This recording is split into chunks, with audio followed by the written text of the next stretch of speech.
আসসালামু আলাইকুম। অনেকের কাছে ইন্টারভিউ করার পরে একটা সময় এসে মনে হয় যে আসলে আমার ইন্টারভিউটা পরিবর্তন করা দরকার। মানে ভালো লাগতেছে না এরকম মনে হইতে পারে। তো তারপরে হয়তো অনেকে সিদ্ধান্ত নিয়ে থাকেন যে পুরোটাই ভেঙে আবার নতুন করে করার এরকম চিন্তাভাবনা। তো আমার কাছে মনে হয় মিনিমাম কিছু দিক আছে ছোট, ছোট যেগুলো হয়তো মেইনটেইন করলে দেখা গেছে যে আপনার পুরোটা ভাঙার প্রয়োজন হয় না। এই ধরেন রুমের ১ম অবস্থায় আপনি লাইট চেঞ্জ করে দেখলেন। হয়তো দেখা গেছে পুরোটা সাদা আছে রুমে। তো কিছুটা ওরাম কালার লাইট যুক্ত করে দিলেন। তো এটাতে অনেক সময় রুমের সৌন্দর্যটা বৃদ্ধি পায়।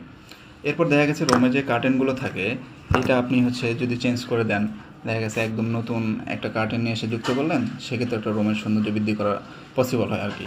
কারণ একটা রুমের কার্টেনের উপর অনেক সময় নির্ভর করে যে একটা রুমের সৌন্দর্য কতটুকু বৃদ্ধি পাচ্ছে। রুমের লাইট, কার্টেন পাশাপাশি আপনি কিছু ফার্নিচার একটু চেঞ্জ করলেন। চেঞ্জ বলতে শুধু উলটপালট করে একটু সাজিয়ে রাখলেন, তাহলেও অনেকটাই রুমের সৌন্দর্য বৃদ্ধি করা পসিবল হয়।